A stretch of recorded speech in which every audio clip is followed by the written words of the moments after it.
Love is emotional, marriage is legal. और ज़्यादातर लोगों को इसके बारे में डिफरेंस ही नहीं पता। बचपन से ही हमारी ऐसी कंडीशनिंग कर दी जाती है कि शादी करना एक माइलस्टोन लगता है। अगर तुम्हारी शादी नहीं हुई ना तो ज़िंदगी में तुमने कुछ नहीं किया। डिज्नी की स्टोरीज़ ले लो कि happily ever after, Bollywood weddings देख लो, बीच में ट्रेंड आया था डेस्टिनेशन वेडिंग का। मेरे को याद है जब मैंने पहली पहली शादी अटेंड करी थी जिसमें थोड़ा बहुत होश संभाला था, मैं और मेरे कज़न्स वगैरह सारे वीडियो गेम खेलने चले गए, पीछे से लोग अपनी तैयारियां कर रहे थे। बट उस शादी के अंदर मैंने देखा कि यार लोग कितना ज़्यादा खुश हैं उसके अंदर। हम लड़के वालों की साइड से थे तो हम अलग से ही, मतलब लेडी संगीत हो रहा है, हल्दी की रस्म, एक हफ्ते का पूरा मतलब मैराथन था वो, जिसके अंदर एवरीबडी वाज हैप्पी, बुआ और मासी को छोड़ के, क्योंकि उनकी लड़ाई हो गई थी। बट एनीवेज, उसके अंदर जो डेकोरेशन थी, ओए होए, जो हाइप क्रिएट करी थी, कोई पंडित आ जाता था, केटरिंग वाले ने अलग से लड्डू वगैरह बना रखे हैं, इमोशनल बड़ा हो गया था। और मेरे मामे को इतनी ज़्यादा इंपॉर्टेंस मिल गई थी क्योंकि उनकी शादी थी कि उन्हें राजा ही बना दिया था। तो मुझे भी लगता था कि यार शादी कराना इज़ वेरी वेरी गुड। इतनी ज़्यादा इम्पोर्टेंस आपको लाइफ में कभी नहीं मिलती जितनी आपको शादी के टाइम पे मिलती है। और कईयों को अगर नहीं भी करानी होती ना शादी तो फैमिली का प्रेशर होता है। देख तेरे भाई ने तो करा लिया, उसके बच्चे हैं, कितना खुश है आजकल। आस पड़ोस तेरे दोस्तों ने देख दो दो बच्चे हो रखे हैं और तू कह रहा है कि शादी नहीं कराएगा।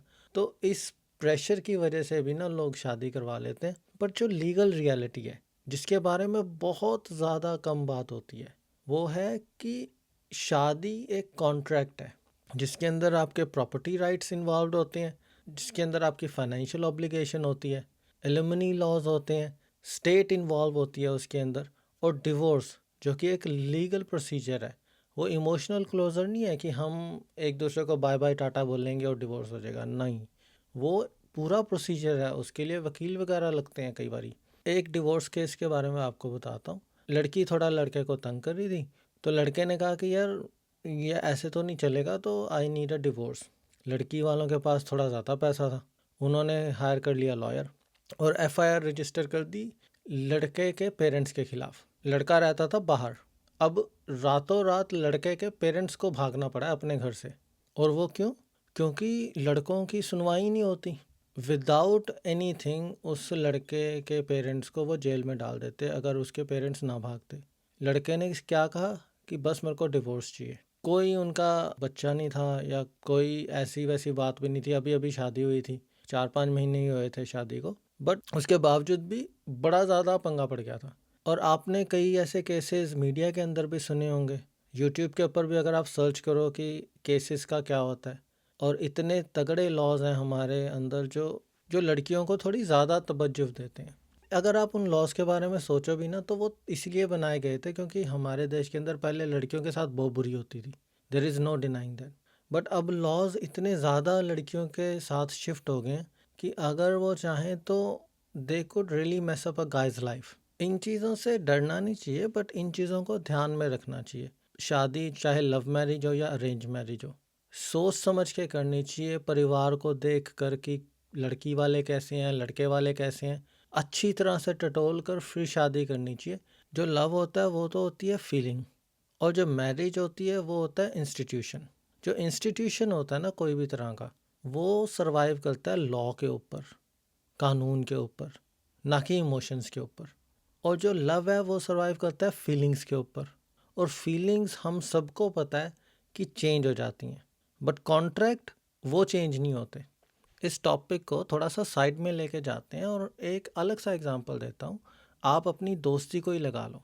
आपके कितने दोस्त होंगे पुरानी लाइफ के अंदर जिनके साथ आप उठते बैठते खाते पीते थे, एक ही चमचे से भी खाते थे इनफैक्ट, बट आज की डेट में वो आपके दोस्त नहीं रहे। क्यों? क्योंकि फीलिंग्स चेंज हो गई हैं, लाइफ अलग अलग तरीके से चली गई है, कोई लेफ़्ट जा रहा है, कोई राइट जा रहा है। तो जो फ्रेंडशिप के अंदर आपकी फीलिंग्स शिफ्ट हो सकती हैं तो लव के अंदर भी तो हो सकती हैं। फीलिंग्स तो फीलिंग्स हैं, वो चेंज होती होती हैं। और टू बी ऑनेस्ट लव के अंदर फीलिंग्स चेंज होने का ना ज़्यादा खतरा रहता है। वो इसलिए क्योंकि जब आप अपने दोस्तों से मिलते हो ना तो आप उनके साथ नहीं रहते 24 घंटे। बहुत ज़्यादा टाइम स्पेंड करते हो अपने दोस्तों के साथ, बट आप उनके साथ 24 घंटे नहीं रहते। बट लव के अंदर, शादी के अंदर आप एक बिस्तरे पे सो रहे हो, आप एक ही घर के अंदर रह रहे हो, तो you are literally spending a lot of time आपकी वाइफ या आपके हस्बैंड के साथ। तो वहाँ पर फीलिंग्स चेंज होने का ज़्यादा चांस रहता है। लोग बड़े ज़्यादा शॉक हो जाते हैं। वो क्यों?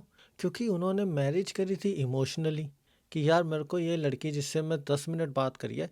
अरेंज मैरिज के अंदर लिटरली मेरे कज़न ने 3 क्वेश्चन पूछे थे, how are you, what is your name, और आप करते क्या हो, जिसका आंसर उसको ऑलरेडी पता था। दीज आर द क्वेश्चंस उसने पूछे और शादी के लिए हाँ कर दी।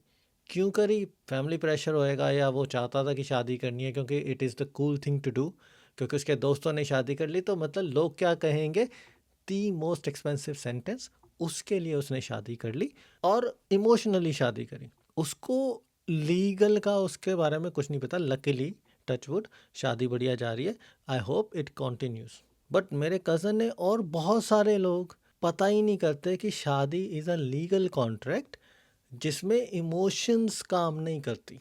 मैं आप लोगों से पूछना चाहता हूँ जो ये देख रहे हो, आपको पता है हमारे देश के अंदर मैरिज लॉज क्या है? सोच कर देखो, और मे भी कमेंट्स में बताओ अगर आपको पता है।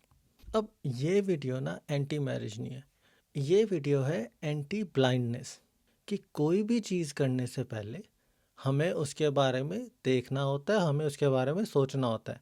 आप अपनी पहली पहली जॉब भी लेने जाते हो ना, उसके अंदर भी कॉन्ट्रैक्ट साइन करने से पहले आपको कॉन्ट्रैक्ट पढ़ना होता है, जो हार्डली 3-4 पेजेस का होता है। और जो शादी होती है ना, वो तो इतना बड़ा कॉन्ट्रैक्ट है, and everything is in fine print. उसके बारे में सोच के देखो, अवेयरनेस बढ़ाओ इसके बारे में, क्योंकि ये आप अपना लाइफ डिसीजन ले रहे हो। शादी is a very big milestone. क्यों? क्योंकि इससे पूरी लाइफ चेंज हो जाती है। आपकी लाइफ के अंदर दूसरा इंसान एंटर कर रहा है, उसकी आदतें एंटर कर रही हैं, उसका स्वभाव एंटर कर रहा है, उसके पेरेंट्स एंटर कर रहे हैं। इंडिया के अंदर शादी आप दूसरे इंसान से नहीं करते, उसकी फैमिली से करते हो। और इतना बड़ा डिसीजन लेने से पहले हम थोड़ा सा भी नहीं सोचते। मैं इस कॉन्ट्रैक्ट की ग्रेविटी को और इस सीरियसनेस को लोगों को बताना चाहता हूँ कि we should consider before getting married. लड़की कैसी है, पाठ पूजा करती है, खाना वगैरह बनाती है, लड़का कैसा है, अच्छा कमाता है, लंबा चौड़ा है, काम वगैरह करता है, ठीक है, ये सारी बातें ठीक है। बट जब तक आप किसी के साथ रहते नहीं हो, किसी के साथ अच्छे से बात नहीं करते, उसके नेचर का पता लगाना बहुत मुश्किल हो जाता है। ये सारी चीज़ें सोच कर शादी करो, जल्दबाजी में शादी मत करो। गारंटी तो कोई है नहीं, जितनी मर्जी सोच समझ के करो, गारंटी तो कोई है नहीं। आपने आसपास डिवोर्सेस देखे ही होंगे। बट ये है कि इंडिया के अंदर अगर डिवोर्स होता है ना, और एक पार्टी डिवोर्स नहीं देना चाहती, तो they can रूइन your life. Just be careful. और जो रूल्स अगर कोई कहते हैं ना कि लड़कियों के पास इतनी पावर है, ये वाले रूल्स बन रखे हैं वगैरह वगैरह, इट इज़ राइट, उनके पास बहुत सारी पावर है। जिन लड़कियों को इस रूल्स की ज़रूरत है, वो ये रूल्स अवेल ही नहीं कर पाती। और टू बी ऑनेस्ट, हरामी लड़कियां और हरामी लड़के हर जगह होते हैं। जो शरीफ होता है ना रिलेशनशिप में, वही पिसता है। बट अवेयरनेस और इस सिचुएशन की सीरियसनेस को, शादी की सिचुएशन, इसकी सीरियसनेस को समझने की बहुत ज़रूरत है। एंटी मैरिज नहीं कर रहा, बस सोच समझ के शादी करने की ज़रूरत है। अगर आप शादी के कॉन्ट्रैक्ट को एक फेरी टेल की तरह सोचोगे ना, तो रियलिटी आपको इतने थप्पड़ मार के उठाएगी, आवाज़ नहीं आएगी उन थप्पड़ों की, और चोट नहीं लगेगी उन थप्पड़ों से, बट उसका एहसास आपकी पूरी ज़िंदगी तक रहेगा। आप किसी पे भरोसा करने से भी कतराओगे। तो सोच समझ कर शादी करनी चाहिए। ये याद रखो कि बड़ा होना नेचुरल है, बट बड़ा बनना मुश्किल।